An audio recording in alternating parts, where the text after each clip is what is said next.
Relatos mágicos y bautizos de medianoche. Bienvenidos y bienvenidas a un nuevo podcast de relatos mágicos y bautizos de medianoche del Instituto Arcano Paracelso. En el podcast de hoy nos corresponde nuestra sección La historia secreta de, donde hablaremos acerca de los corazones de los soldados de la Concepción. El día 9 de julio de 1911, Santiago despertaba como siempre bajo ese cielo gris que cada año cubre el valle como una mortaja de cenizas desde mayo hasta septiembre. Por las calles empedradas de la ciudad avanzaba en silencio un cortejo extraño. La población se había volcado a las calles, pero no a dar vítores o cantar algún himno, sino a envolver con su silencio a 77 hombres que se dirigían a la catedral, que levantaba sus cruces en el corazón mismo de la urbe. 4 oficiales de la escuela militar, portando cada uno una caja misteriosa, caminaban lentamente seguidos por 73 veteranos de la Guerra del Pacífico, cada uno con un pequeño cartel colgado del cuello con el nombre de uno de los soldados muertos en el combate de la Concepción, enfrentamiento terrible donde la 4ª compañía del regimiento Chacabuco había sido completamente aniquilada en un pueblo perdido de la Sierra del Perú durante la última etapa de la Guerra del Pacífico. El lúgubre cortejo, entre banderas y estandartes del ejército, fue acompañado de estudiantes de escuelas públicas, mientras centros de obreros montaban guardia fuera del recinto religioso, en la misma plaza de armas donde se había fundado la ciudad hacía escasos 370 años. En las cajas que portaban los oficiales había corazones humanos. Si retrocediéramos más de 30 años atrás, nos encontraríamos en la sierra peruana viviendo un infierno. Luego de la conquista de Lima en 1881, las fuerzas chilenas de ocupación pensaron que la pacificación del Perú sería cuestión de meses. Pero Avelino Cáceres, el gran general peruano, organizó una guerra de guerrillas en la sierra peruana que tuvo de cabeza al mando chileno. Pronto se vieron obligados a entrar a esos territorios difíciles, calurosos de día, gélidos de noche, llenos de valles estrechos, acantilados y murallones infranqueables, para perseguir e intentar aplastar la insurrección peruana. En mayo de 1882, la situación era desesperada. El ejército había fragmentado sus fuerzas en pequeñas guarniciones que entraban en la sierra, formando una línea de pueblo en pueblo. Les llamaban los batallones olvidados, pues carecían de pertrechos, les faltaba el agua y el aprovisionamiento era escaso. Anteriores operaciones habían terminado en escándalos de corrupción y malos manejos, crímenes de guerra contra indígenas y hacendados, acusaciones de violaciones y maltrato. En el afán de hacerse de provisiones, los chilenos cobraban impuestos de guerra en dinero, comida y caballos, ganándose lentamente el odio de los lugareños y de los indígenas que antes no se sentían siquiera cercanos a la causa de la guerra, pero que ahora integraban las guerrillas que hostigaban a las tropas y asaltaban los convoyes de pertrechos. Chile y sus soldados, enfermos de viruela y tifus por tomar agua pútrida y comer lo que encontraban en sus largas marchas por terrenos inhóspitos, se estaban fabricando una gran cantidad de enemigos. Es en ese escenario donde encontramos al capitán Ignacio Carrera Pinto y a su gente, caminando entre los cerros a paso muy lento, cargando sus pesados fusiles con Blaine, las mochilas con una frazada y peroles, con uniformes muy gruesos para el calor del día y muy delgados para los cuchillos helados de la noche serrana. Se corre el rumor entre la tropa de que el capitán Carrera Pinto se había presentado de voluntario al ejército, a pesar de su linaje, sobrino del propio presidente en ejercicio, Aníbal Pinto, y nieto de José Miguel Carrera, uno de los líderes de la independencia chilena del dominio español. Se veía mayor para su edad, delgado y calvo, con una barba de chivo que ayudaba a esconder que en realidad no contaba con más de 34 años. Nacido el mismo año que Arturo Prat, Carrera Pinto fue de los chilenos que, impresionados por el sacrificio del héroe de Iquique, ingresaron al ejército y a una guerra que hasta ese momento no le importaba mucho al pueblo chileno. En junio de 1879 se creó el Regimiento Esmeralda, en honor justamente a la corbeta de Prat, y a los pocos días ese nieto de héroe estaba en una enorme fila esperando reclutarse. Ahora levantaba polvo en los cerros del Perú bajo un sol que calcinaba. Imaginemos por un momento junto a él al cabo segundo Plácido Villarroel, al sargento Manuel Jesús Silva, al soldado Francisco Escalona, a Juan Hinojosa, a Rafael Otárola o a Pedro González, el único integrante del grupo que pertenecía a otro regimiento, el Lautaro. Cansados y aplastados por el sol de la sierra, doblan por el último recodo del camino entre los cerros, avistando el valle cerrado allá abajo donde se situaba, como una pequeña acumulación de cubículos encalados, el remoto pueblito de la Concepción. Carrera Pinto llegaba con tropas cansadas, con hombres enfermos y mal aprovisionados, a una guarnición de reducidas dimensiones.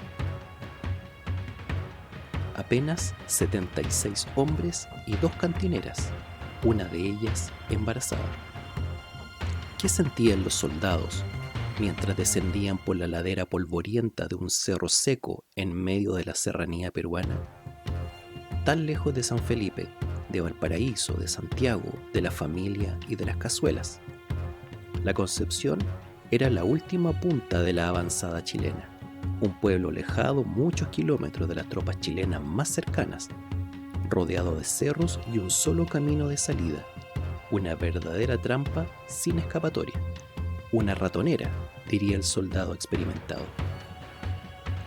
Era miércoles 5 de julio y ninguno de los jóvenes uniformados podía imaginarse lo que les iba a ocurrir en solo 4 días más. La situación era tan desesperada en la sierra peruana para los soldados chilenos que se decidió retirar las tropas a la espera de mejorar la estrategia y darle el golpe definitivo a las montoneras de Avelino Cáceres en otra ocasión.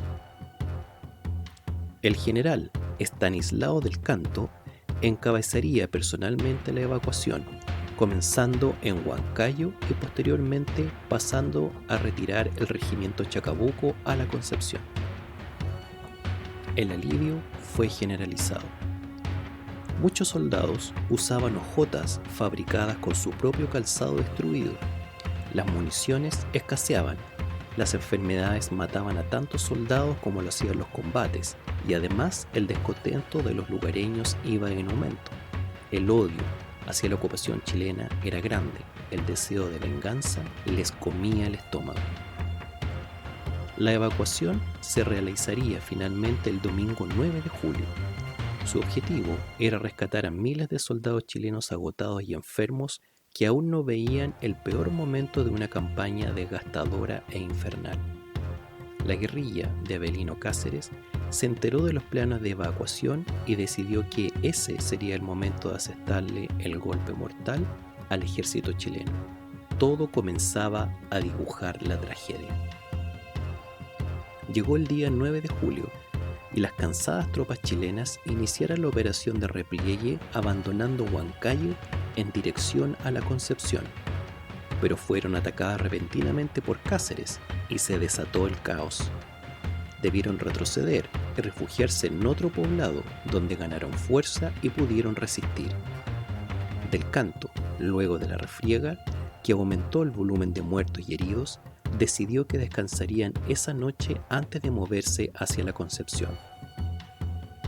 El destino, además, quiso que Ignacio Carrera Pinto le hubiera despachado ese mismo día un mensaje donde declaraba al poblado sin novedad. La suerte del regimiento Chacabuco quedó así sellada. El domingo 9 de julio, después de almorzar con unos inmigrantes extranjeros en el Hotel Wilfo del pueblo, Carrera Pinto escuchó un tiro a lo lejos y lo invadió la adrenalina. El ataque esperado estaba comenzando. Cuando salió al exterior, el corazón se le encogió en el pecho. Hordas de montoneros bajaban por los cerros como hormigas, muchos más de los que jamás esperó. Eran las 2:30 de la tarde. Apuró el paso, ordenó bloquear los accesos a la plaza y activó el plan defensivo. Deberían resistir solo un poco. Seguramente las tropas de Estanislao del Canto y todo su poder de fuego ya venían en dirección al pueblo, y el asunto se resolvería en cuestión de un par de horas. Pero ellos no sabían del ataque de Avelino Cáceres y que la llegada de los refuerzos se había pospuesto un día completo. La superioridad numérica de los peruanos les producía hielo en la espalda. Cada soldado tenía 100 balas en sus cartucheras y la montonera que se les venía encima seguramente superaba a los 1000 hombres. Oficialmente fueron 300 soldados con armas de fuego y más de 1000 guerrilleros armados con lanzas y macanas, enfurecidos, deseosos de venganza. Llama la atención el parecido con la situación de Prat 3 años antes, pero en tierra. De pronto se viene encima un enemigo muy superior en poder de fuego y, en este caso, debido al encierro del pueblo, solo quedaba la alternativa de hacerle frente sin posibilidad de huir. Los soldados sabían que los indígenas manejaban prácticas muy agresivas y que no solo no dejarían prisioneros, sino que los castrarían, los mutilarían y los matarían de maneras atroces. Solo quedaba resistir, porque seguramente Del Canto llegaría en cualquier momento. Solo había que esperar un par de horas, nada más. Para asegurarse, Carrera Pinto envió a un cabo y a 2 soldados hacia Huancayo, pero fueron detenidos en la fuga, asesinados y descuartizados por los montoneros. No había escapatoria posible. La batalla comenzó de inmediato y de forma cruenta. No hubo transición ni preparación alguna. Las montoneras cayeron sobre el poblado gritando y blandiendo sus lanzas de punta metálica, buscando abrir y matar a cada chileno en el lugar. La guerra tiene menos preámbulos y ceremonias de la que la historia nos quiere hacer creer. Los soldados del Chacabuco protegían las 4 entradas de la plaza, intercalando tiros de fusil con cargas de bayoneta para ahorrar munición. Parapetados tras las barricadas, debían cubrirse de los ataques desordenados de los montoneros que, armados con rajones, lanzas con punta metálica, se lanzaban contra ellos con gritos terroríficos en oleadas de pesadilla. Además, francotiradores subidos a los techos de las casas colindantes impedían apuntar con más tranquilidad. Quienes han estado expuestos a un tiroteo saben que las balas no se ven. Son silbidos fantasmales que pasan zumbando cerca de los oídos. Son impactos en la madera de las barricadas, golpes que levantan cal de los muros cercanos o el ruido sordo, como de un puño golpeando una almohada cuando logran dar con un cuerpo humano. No siempre sabes de inmediato que has sido herido. Se siente como un piedrazo, un golpe, hasta que sobreviene el mareo y todo se va a negro en el mejor de los casos. Porque morir es difícil, matar a una persona es difícil, y un campo de batalla, más que un lugar compartido por vivos y muertos, es un espacio intermedio donde los alaridos de compañeros mutilados, revolcándose de dolor, los espasmos violentos de los que agonizan, los quejidos, los rezos de los heridos, jóvenes gritando, dibujan el infierno sobre la tierra. Huele a pólvora, órdenes y gritos. La adrenalina sale por las orejas, la furia. El animal liberado con un fusil con blind, cuyos 4,3 kilos empiezan a pesar en los brazos a medida que avanza la tarde y nada viene a ayudarte. Son las 7 de la tarde del domingo 19 de julio. ¿Dónde están los refuerzos de Estanislao del Canto? Hay sombras bajando por los cerros. Carrera Pinto se llena de esperanza, pero lo que recortan las últimas luces del día son nuevos grupos de montoneros peruanos que vienen a sumarse al sitio. Quizá recordando a O'Higgins, atrapado en la plaza de Rancagua, el capitán ordena una carga para quebrar las líneas e intentar la huida, pero son rechazados y él se gana una bala en el brazo izquierdo. «¡Retirada! ¡Hacia el convento!», gritaron los oficiales mientras retrocedían llevando heridos y moribundos hacia el edificio que había servido de cuartel general horas antes. Los soldados que seguían con vida se parapetaron en las ventanas intentando rechazar el avance de las tropas peruanas por suelo y tejados. Los soldados enemigos rociaron con combustible el techo del convento y se desató el infierno al interior del improvisado cuartel. Ahora el fuego, el humo, el calor insoportable se sumaban a los tiros que entraban por cada agujero de la construcción. Entre los gritos de los heridos se abrió paso como en sueños el llanto de un recién nacido. Seguramente las acciones se frenaron un segundo eterno para convencerse de lo que oían. Una de las cantineras había dado a luz en medio de la batalla, de los gritos y la oscuridad humeante en la que estaban envueltos. «¡Rápido! ¡Huyan!», fue la última orden de Ignacio Carrera Pinto. Era la medianoche y durante el desalojo del cuartel en llamas para refugiarse en el edificio junto a la iglesia, fue atravesado por una bala. No sabemos cuál fue su última visión, la de sus soldados siendo ultimados uno a uno, la luz de las llamas en el brillo de su sable o el sonido de los disparos que se alejaban y la negrura que se abría para él allá adelante y para siempre. Julio Montt Salamanca tomó el mando. A gritos ordenaba cuidar las pocas municiones que quedaban y evitar los forados que comenzaban a hacer los peruanos para entrar. Había que cubrirlos con lo que fuera, muebles, escombros, cadáveres. De pronto, el silencio. Un respiro y el ataque de nuevo. Los disparos entraban por el techo, por las ventanas, por los agujeros en el adobe, otro oficial muerto, otro relevo. Una noche infernal con ataques que de pronto se detenían y continuaban una hora más tarde, destruyendo los nervios de los pocos soldados que iban quedando en la habitación, ya casi sin agua, casi sin munición, completamente abandonados. Quizás a todos se les cruzaba en algún momento por la cabeza la idea de rendirse. Quizás el ejército peruano los consideraría prisioneros de guerra y los protegería de la montonera. Pero ¿y si no?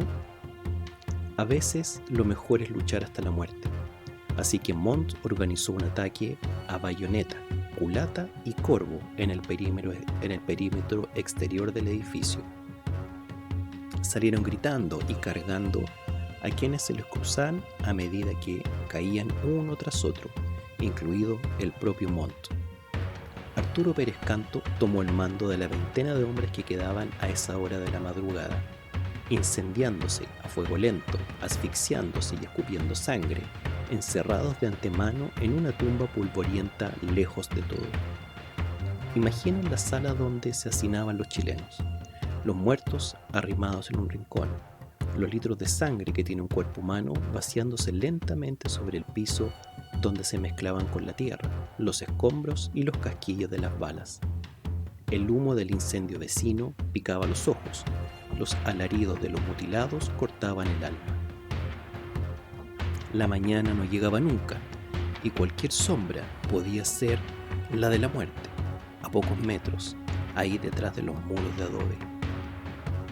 Seguramente, los indígenas gritaban, los soldados peruanos se burlaban y llamaban a la rendición.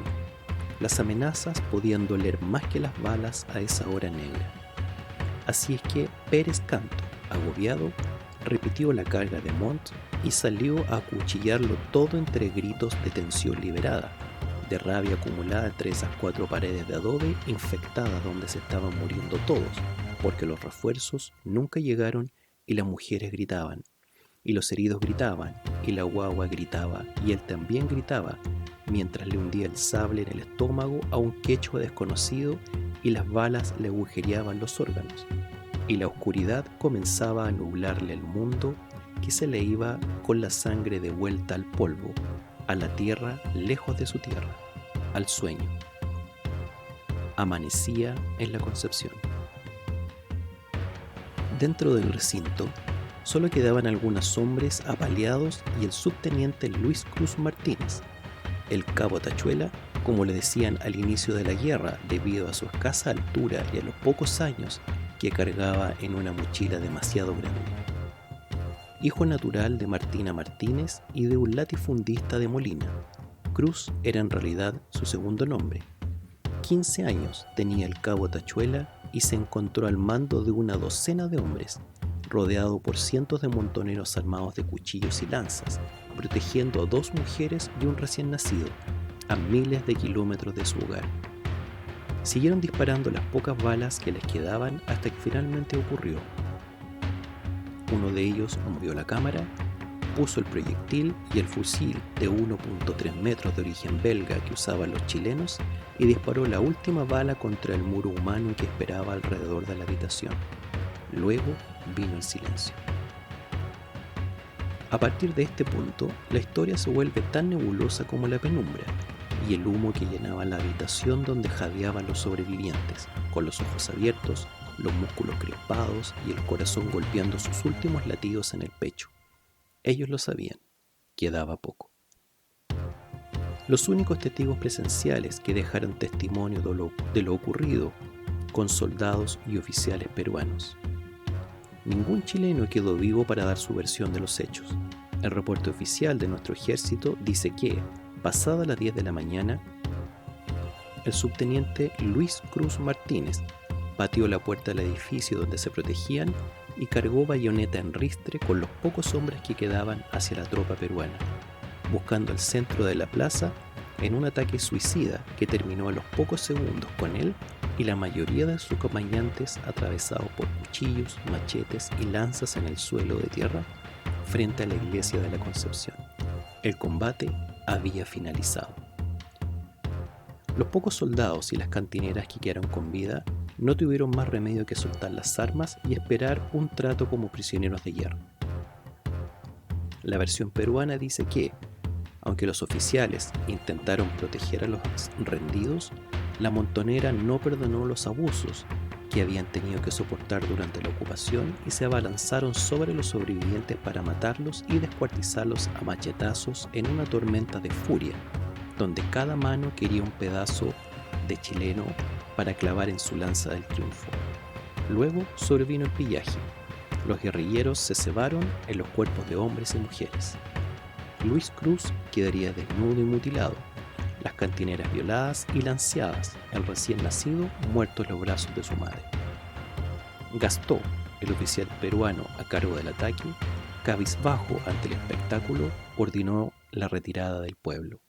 Del canto estaba por llegar y el escenario era un espanto inenarrable. Eran las 9:30 de la mañana. Después de 19 horas de increíble resistencia, la guarnición chilena yacía muerta, mutilada, saqueada, en medio de una plaza humeante, abandonada. Cuando finalmente arribó Estanislao del Canto, solo un par de horas después, pasó del estupor inicial a la furia, y su primera orden fue arrasar con el pueblo y fusilar sumariamente a todos los lugareños. El horror pintaba de rojo la plaza completa. Ordenó reunir los despojos de los soldados chilenos y llevarlos a la iglesia que fue posteriormente incendiada para que sus restos sirvieran de túmulo mortuorio a las víctimas y así impedir las profanaciones. La versión de unos inmigrantes europeos dicen que los peruanos fusilaron a los oficiales después de que se rindieron y que las mujeres fueron entregadas a los indios. Se dijo que el parto había arrojado gemelos y una mujer del pueblo había rescatado a uno de ellos. Conmovido, el comandante del regimiento Chacabuco, don Marcial Pinto Agüero, ordenó extraer los corazones de los 4 oficiales que habían resistido junto a sus hombres un combate espantosamente desigual. Daba lo mismo si habían muerto luchando o si algunos se habían rendido al final. Como dice un relato peruano, el asunto de la rendición de los sobrevivientes no resta un ápice a la valiente y épica resistencia de la 4ª Compañía del Chacabuco. Los corazones fueron llevados en frascos con alcohol a Lima. Allí permanecieron hasta 1883, cuando exactamente un año después, el mismo 10 de julio, pero en Huamachuco, las tropas de Avelino Cáceres fueron derrotadas y se terminó definitivamente la Guerra del Pacífico. Los corazones iniciaron un viaje a Santiago para ser depositados en una capilla especial de la Gratitud Nacional hasta 1901. Luego fueron llevados al Museo Militar para finalmente, en 1911, comenzar su último camino que los llevaría desde un pueblo perdido en la sierra peruana hasta la Catedral de Santiago, en medio de una ceremonia ritual que involucró a toda la ciudad. Hoy, 4 corazones humanos reposan a la entrada del templo que corona el punto donde fue fundada la ciudad. Gesto extraño y mágico del que aún resta comprender todo su terrible significado. Este ha sido el podcast de hoy en Relatos Mágicos y Bautizos de Medianoche, donde hemos visto un episodio más de La Historia Secreta de. Nos vemos en un próximo podcast. Relatos mágicos y bautizos de medianoche.